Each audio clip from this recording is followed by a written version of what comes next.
теле деп жазамыз. Бірінші тұрған сілтемені басамыз. Және де тіркелу немесе регистрация деген кнопканы басамыз. Бұл жерге керекті ақпаратты толтырамыз, яғни ваше имя Абзал деп жазамын. Мына жерге почта. Және де пароль. Осы почта мен парольді ұмытпаймыз, себебі келесі жолдары бізге кірген кезде именно осы ақпараттар керек болады.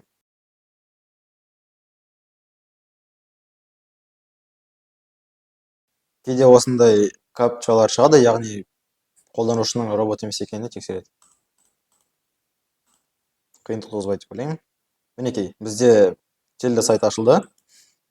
Бірден бізге сайт жасау терезесі шығады. Бұл жерге біз сайтымыздың атын жазамыз. Немесе менің парақшам. Парақшаларым. Мен осылай қойдым.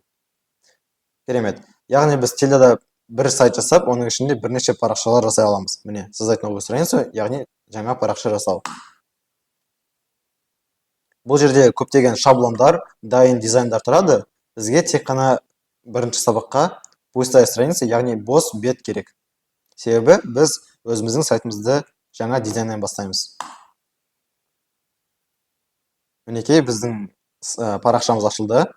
Кей кезде бұл жерде көмекші видеолар болады, бізге олар керегі жоқ, біз бірден жасай аламыз. Ең бірінші сайтта, сайттың бастапқы бетінде обложка беті тұрады, яғни қап. Немесе бастапқы блог. Ол бізде обложка. Блоктарды қосу үшін, қараңыздар, теледада сайт элементтер блоктар арқылы құрастырылады. Яғни бір блокта бірнеше контент тұрады, және осындай бірнеше блоктардан біздің сайт құрастырылады. Мен все блоки деген батырманы басамын. Обложка блогын таңдаймын. Осы жерден сізге керекті блокты таңдап аласыз. Керекті обложканы. Мен мысалы біріншісін таңдаймын. Керемет. Бұл жерде енді бізде қара тұрғаныңыздай екі жақта екі меню бар. Оң жақта бізде настройки, контент және де подсказка жасайтын блок. Ең бастысы бізге контент және настройки батырмалары. Сол жақта бізге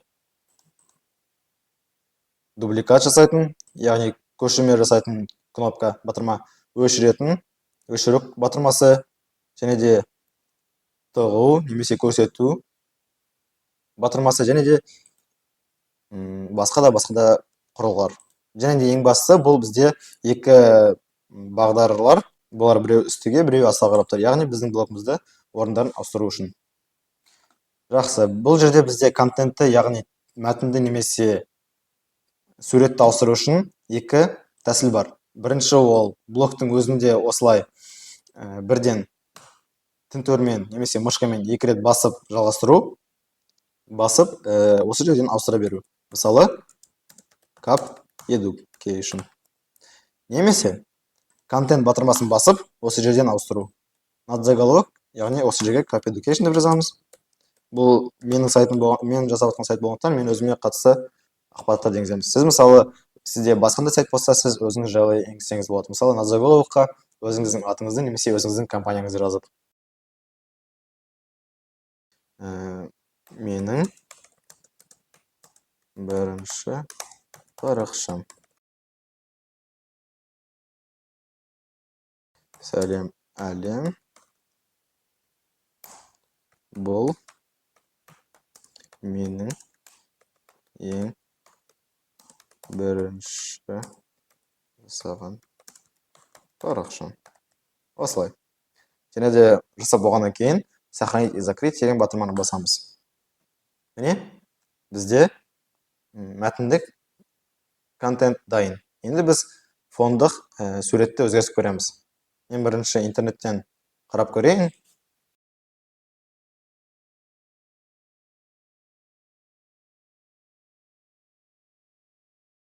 Міне, біз керекті картинканы сурет істеу үшін браузерға жазамыз, және де картинки деген бөлімге басамыз.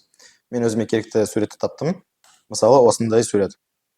Мен енді мышканың немесе тінтөрдің оң жақ батырмасын басып, сохранить картинку как батырмасын басамын. Және де бұл жерде маңызды аспект ол файл суреттің типі. Мысалы, бұл жерде JPG немесе JPEG болу керек. Және де PNG. Егер де бұл жерде нүктеден кейін бізде WebP, JFF немесе AVIF болса, ол тильда ондай файлдарды қабылдамайды. Сондықтан бізде тек қана JPG, JPEG немесе PNG файлдары болу керек. Сохранить деген батырманы басамын. Контент, загрузить файл, загрузить файл. Сохранить и закрыть. Міне, осылай бізде бірінші блок дайын.